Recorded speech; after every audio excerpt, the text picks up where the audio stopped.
Welcome.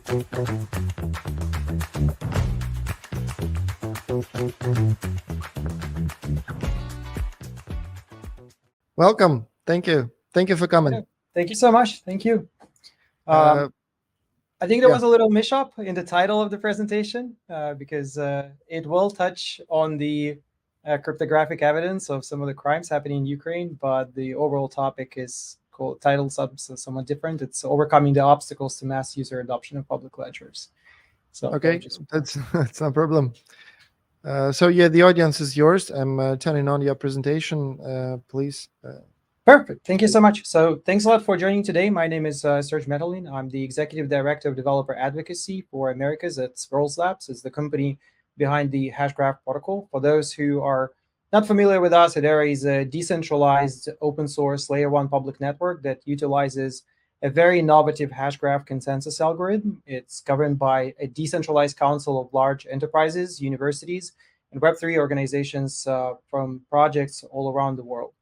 Hedera is operational since 2019, and we are very proud of some of the achievements that the network achieved so far, and I'm really proud to be part of the Hedera's ecosystem. I live in the US, but I originally was born in Ukraine. I'm actually from Dnipro, so for me, it's especially exciting to present at a Ukrainian organized conference, and I wanted to thank and praise the organizers for pushing for a more decentralized future, even in these challenging times of war. We all hope Ukraine wins soon, and hopefully next time we will be able to attend Incrypted in person. Thank you for coming. It's very important for us, and you're always welcome in person. Thank you.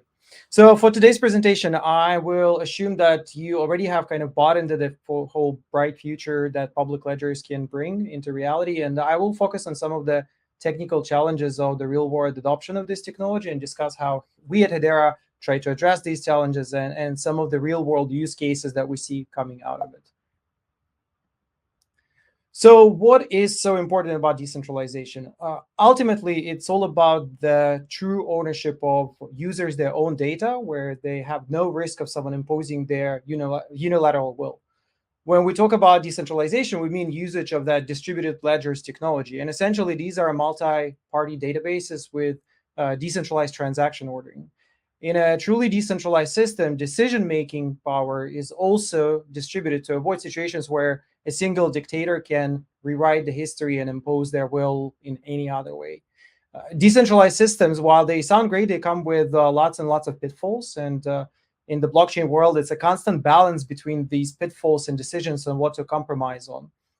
The proof of work systems are slow and energy hungry. Many proof of stake models, they try to address these challenges, but they all often have what's called a bad Gini indices. And Gini index is essentially a measurement of wealth and voting power distribution. And bad Gini indexes, they may mean that significant risks may be posed to the networks of possible bad actors taking advantage of the network and taking it hostage. Of course, Bitcoin and Ethereum, they transform the way we view and handle value, transactions, and trust. But like any pioneering technologies, these technologies, they came with weaknesses. And this is becoming increasingly problematic in practice and pose challenges to mass adoption, especially as more and more users are starting to adopt this technology.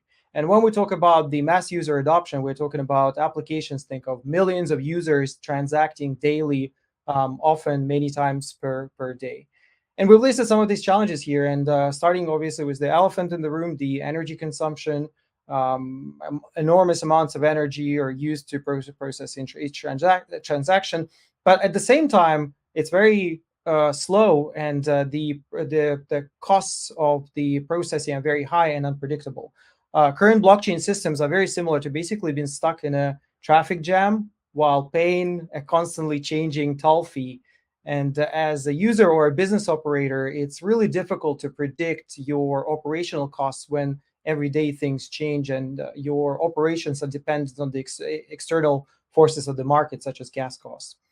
The programmability of the smart contracts definitely revolutionized how we think about the value and assets, but it often creates room for sometimes pretty critical security vulnerabilities. And potential customers, they quite often, we know the history, due to negligence or lack of experience, they lose funds, they the organizations lose funds, which is really really negative as well. And lastly, it's really interesting, but the specter of centralization actually looms over us along with the transparency concerns. Paradoxically, in our quest for decentralization, we risk creating powers and power structures that resemble what we were trying to move away from. So a combination of these challenges, it really prevented many really, really cool, impactful use cases to go live. And we know of lots of test runs and pilots that never came to reality because of these challenges. It's kind of feels like we have a fixer-upper house. We know it has potential. We know that someday it will be our dream house. But before getting there, we need to address some of the foundational issues. So we at Swirls Labs wanted to dream of what it would take to build a system that is aimed at running applications for millions of users.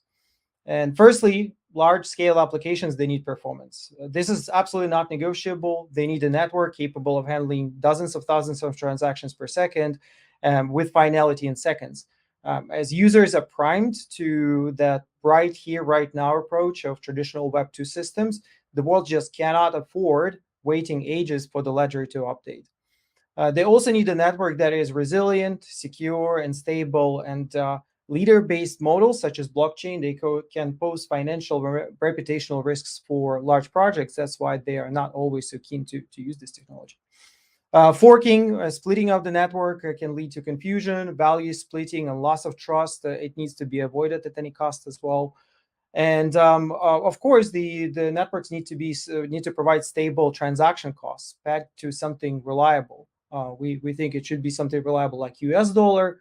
At the end of the day, your coffee price should not be double of what you normally pay randomly one morning. That's really not a pleasant start of the day, right?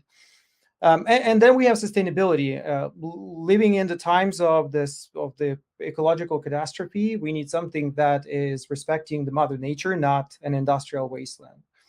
And lastly, but just as importantly, large-scale applications, they also require robust and transparent governance of the network. Serious businesses, when deployed to the networks, they need a reliable roadmap. They need effective treasury management, and they need effective legal and regulatory management as well. So our engineers approach these challenges quite fundamentally, and in search for a solution, they have invented the hash graph data structure to address the main challenges of the DLTs of the previous generations. On the left-hand side, you see a picture of what is representing a traditional blockchain data structure. We've been walking on this path of blockchain-based consensus mechanisms for some time now, but it's kind of like climbing the mountain in flip-flops. You can do it, but it's not really efficient and it's not really comfortable. The blockchains were designed originally to be slow for security, and trying to speed it up usually comes with the security compromise. Blockchains also take what's called a leader-based approach, which means that at the point of the next block creation, control over what goes in the next block and what stays out, it can potentially lead to what's called a front-runner attack scenarios, which is also a big risk for large organizations deploying applications. On the right side of the slide, where we see a different approach that we came up with, it's a different kind of a data structure. It's called hash graph, and it's a distributed ledger that cleverly combines a couple of groundbreaking technologies such as virtual voting and gossip about gossip to rapidly reach consensus without a need for a leader. Hashgraph offers what's called asynchronous Byzantine fault tolerance, which is the highest level of security in the distributed ledger world. And Hashgraph does not require much of electricity, as it doesn't need to establish that unpredictable next leader. It works totally different. All validators are equal in this model. They receive transactions at the same time, and they don't need that next block to be created to reach consensus.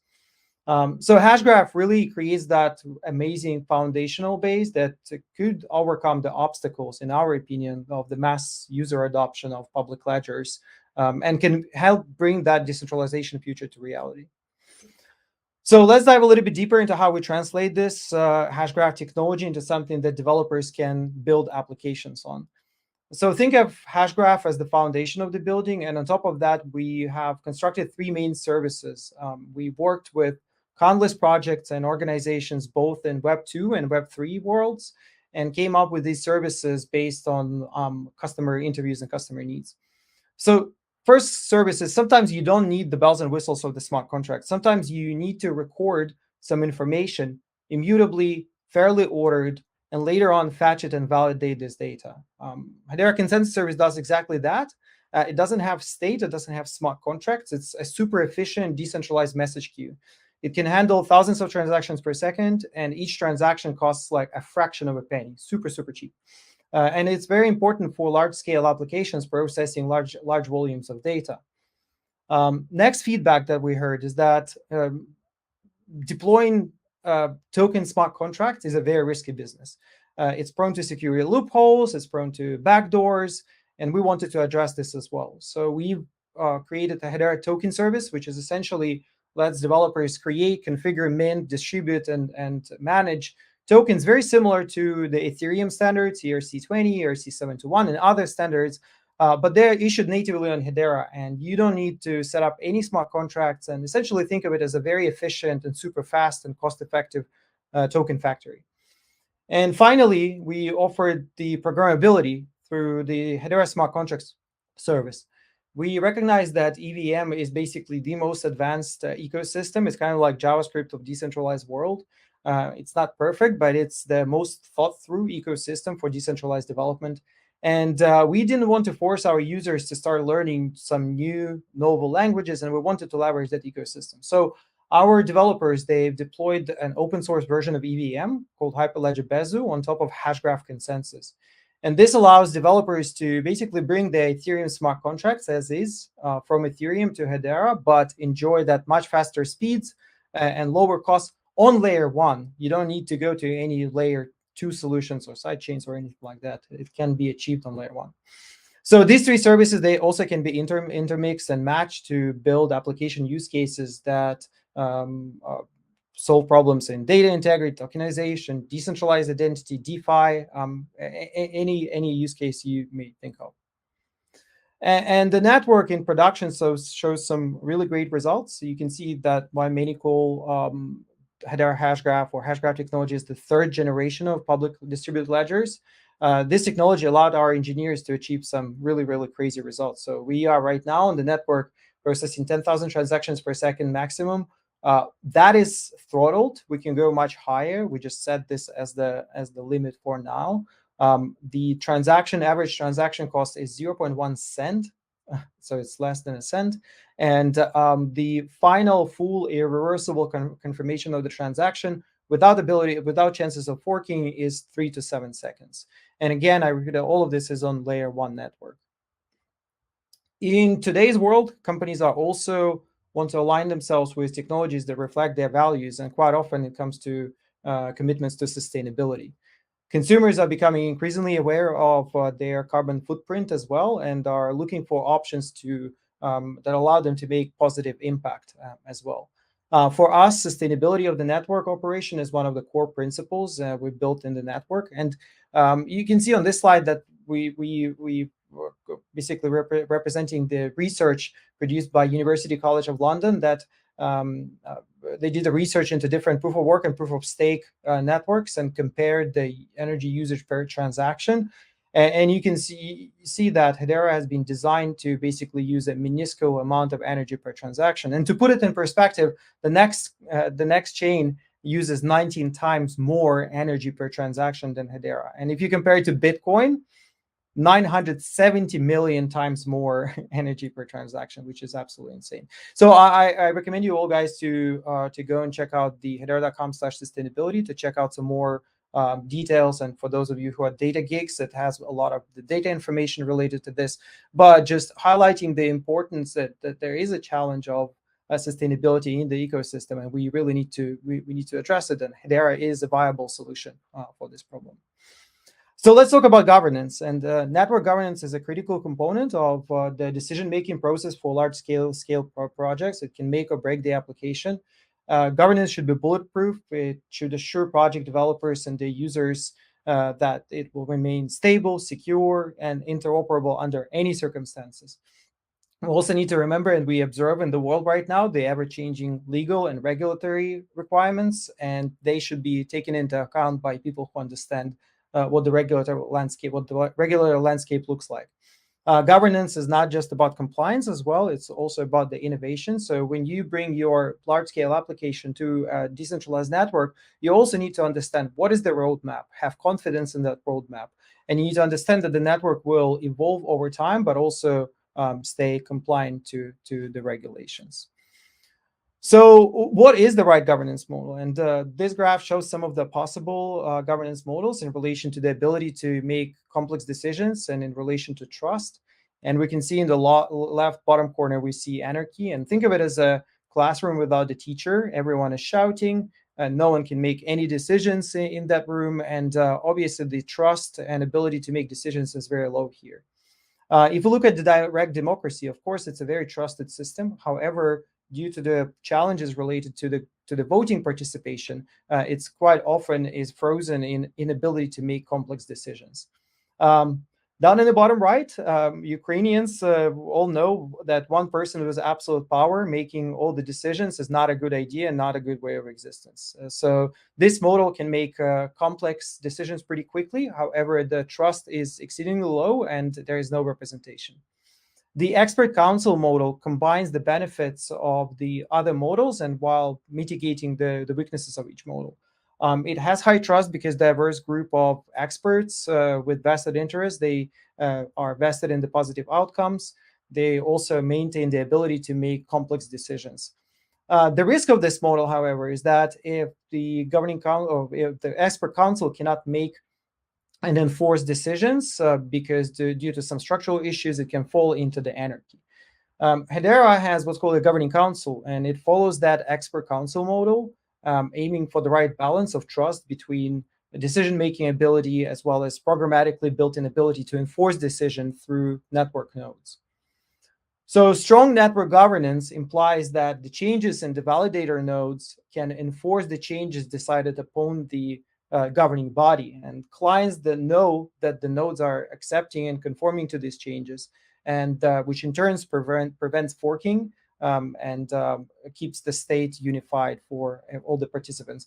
This avoids situations where, let's say, for example, Google is running an application on the network, and the next day the network splits in two. The value chain of the application is now maintained in two conflicting spaces, and it results in problem not only for the company, but also for its users. Hedera Governing Council is a unique governing organization. It consists of up to 39 leading global organizations that all spread around different industries. Some of them are for-profit, some of them are for not-for-profit. They all have equal vote in the network, and they're all required to run the infrastructure. They run the nodes. They daily participate in decision-making on the network. They decide on the membership in the governing council. They accept and review the technical roadmap and the product roadmap. They measure they manage the treasury of the network as well as manage the legal, regulatory, and marketing activities of the network. This is a very solid body of very experienced representatives from different organizations. They serve 3-year maximum term with up to 2 consecutive terms, which is very similar to how democratic governments are run. And additional members are nominated by the membership committee and then elected to be the governing council representatives. Today, the governing council seats are already filled by 30 organizations, and they are trailblazing and challenging their own business models in recognizing that the future is decentralized. As you can see on this picture, these organizations include companies like Chainlink from Web3, but also large enterprise companies like Google, IBM, LG, Ubisoft, so a wide range of companies from all around the world, from all the different types of the industries. We also recognize that when the big projects, especially from the Web2 world, they come in the Web3 ecosystem, it can be quite intimidating, and they need to have a little to get a little bit of hand-holding through this decentralized world, especially in talking to Web3 projects. So we recognize that, and outside of the Hedera as the governing council body and Swirls Labs as the technical body, we also realize that we need to introduce some ecosystem organizations. So we built 3 organizations that can help these newcomers to coming to Hedera ecosystem to integrate better with all the different types of organizations. So this includes the HBAR Foundation, which is a Web3 ecosystem growing and grant giving organization. It includes the Hashgraph Association, which is enterprise grade organization that can give enterprises access to professional services, but also facilitate the conversation with Web3 projects and kind of translate the language in some situations. And then some industry-specific solutions, such as ICC, for example. It's a Swiss-based organization that is focused on supply chain and cross-border trade finance solutions. So a combination of these organizations, they basically help the ecosystem to grow together harmoniously, regardless of what type of the organization you are. And we are very proud of the recognition that the network received since we've launched in 2019. Here you can see some stats. We actually yesterday processed our 11 billionth transaction on the mainnet, which is insane. And you can see that the maximum real TPS on the network was 8,500 transactions per second, with sustained current average of 700 TPS per second, which is I think is unheard an advancement in the DLT space.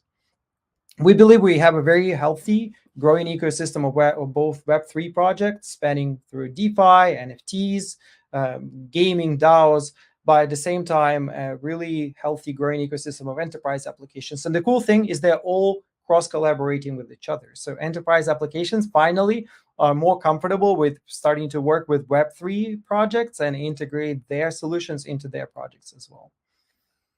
So let's talk a little bit about some of those enterprise use cases in our ecosystem and what they do and why they choose Hedera as their primary network of deployment. Starting with MTech, it's a financial services company that is trailblazing right now a hot topic of the acceleration of adoption of central bank digital currencies. MTech is leveraging the Hedera network to help drive financial inclusion in the countries with lots of unbanked, and then connecting them to the global financial system through the power of CBDCs. They actually just finished recently a trial with Bank of Ghana, and they recently graduating it from the pilot to the regulatory sandbox, which is the next step of the evolution of these projects.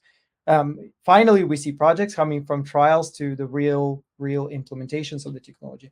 MTech obviously decided to use Hedera because they needed, first of all, the speed of transactions, thousands of transactions per second for financial needs, as well as enterprise-grade functionalities such as KYC, AML, that it can be baked into the Hedera network.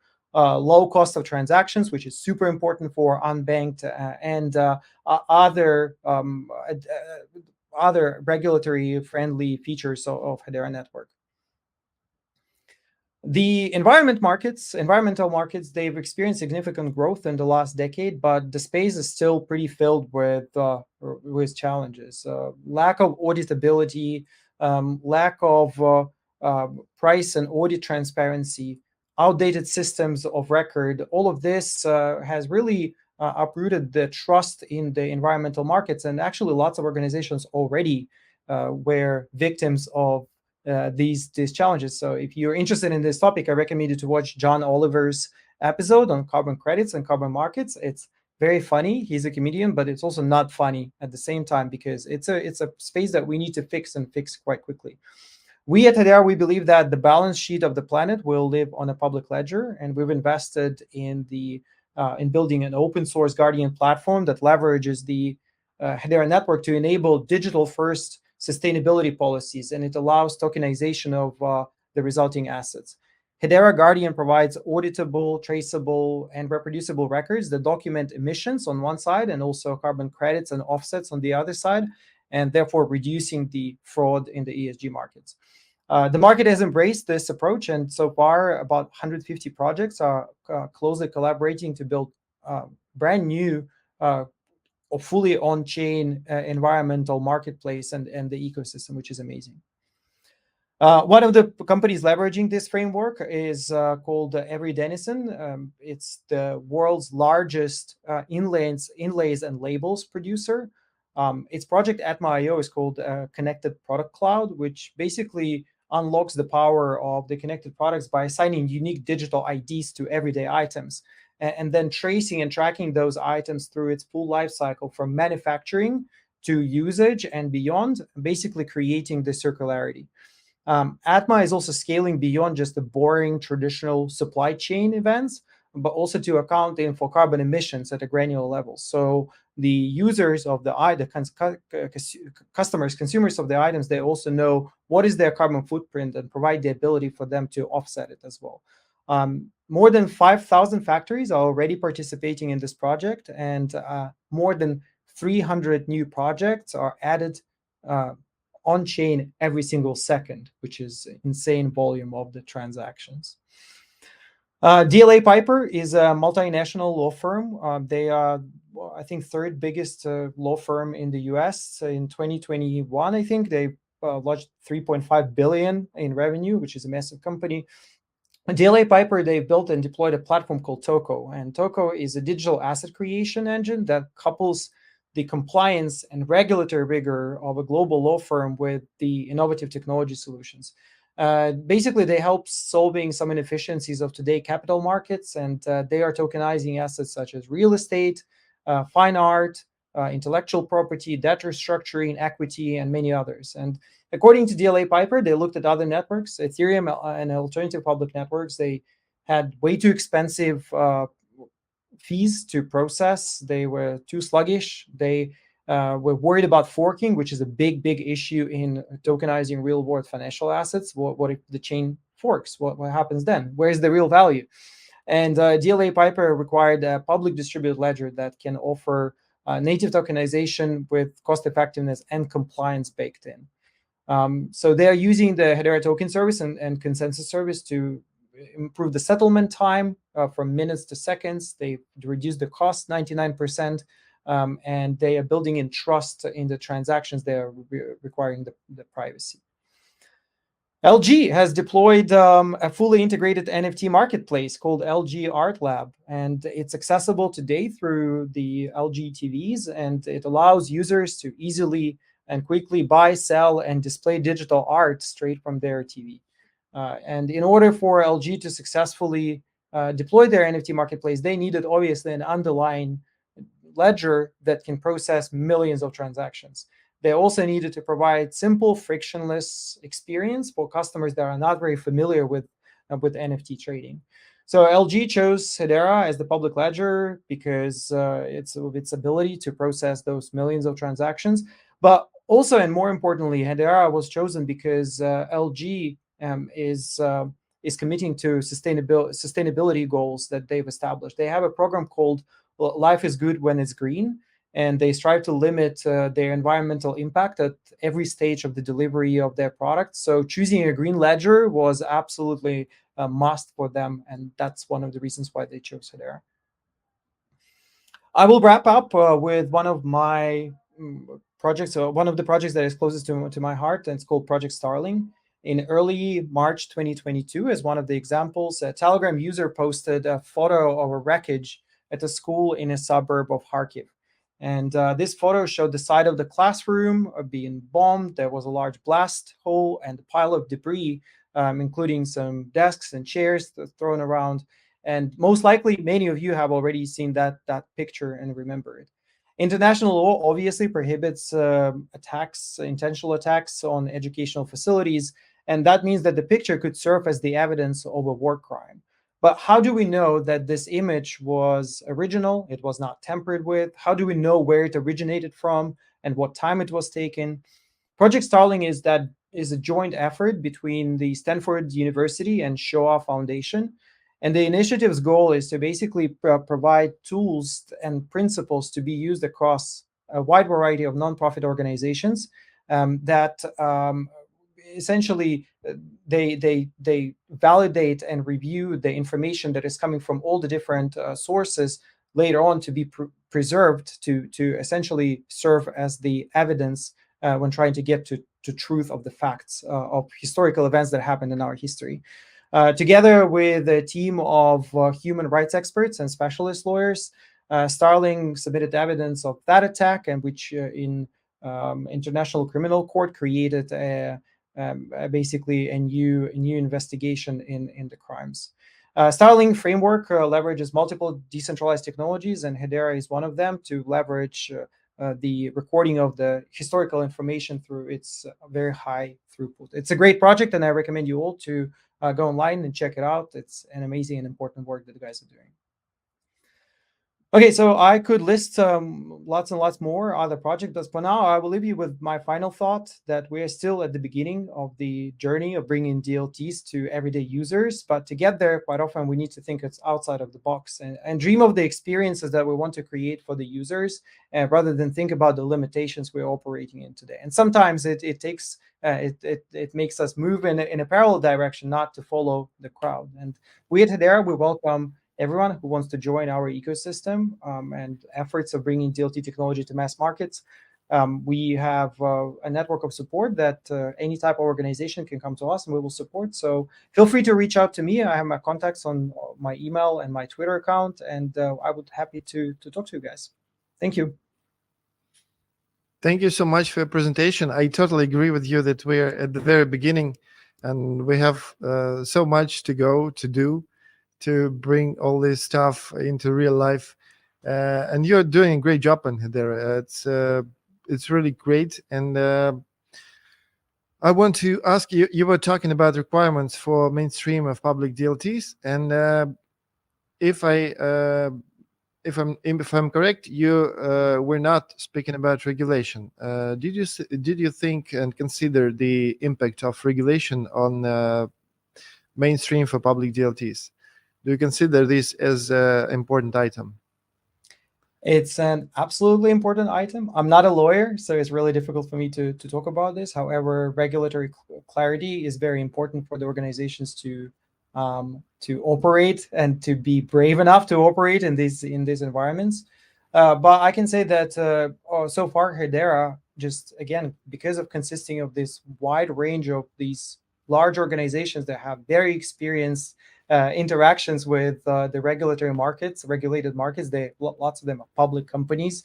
Lots of them are also like international law firms, and they understand these markets probably better than many others. So we have confidence that the way we approach it is the right way, and we hope that you can join us in this exploration, because there's still many things to explore and to understand, and it's a matter of years to come for us to figure it out. I see. And the question we ask all the speakers: how, on your opinion, we can boost Web3 in Ukraine? Yeah, that's a great question, and we actually we love working with Ukraine. So feel free to reach out to us, to me. I will be happy to connect you depending on what type of the organization you are. So if you are a Web3 startup, or you are enterprise business, or you're a government organization, we have different channels of support that would help you and connect you and would enable you to speak the lingo of the Web3 ecosystem and not be threatened by it. And we have grants. We have educational efforts. We have just network of support and professional development services, if needed, that we can also support you with. So all the different opportunities, you just need to basically express interest, reach out, and we will figure it out. Yeah, by the way, we will host a pitch session tomorrow on our offline event, and we will continue to do this to grow the startup culture in Ukraine. And I would be happy to have partner so you can somehow help Ukrainian startups to set the next level of building the projects. And the last question, I just think about it right now.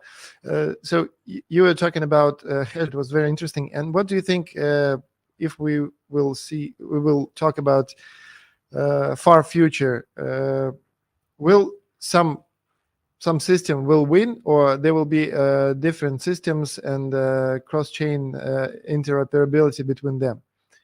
Like philosophic questions. I mean, it'll be just Hedera or another blockchain or DLT, or it will be different systems and they will be somehow connecting to each other.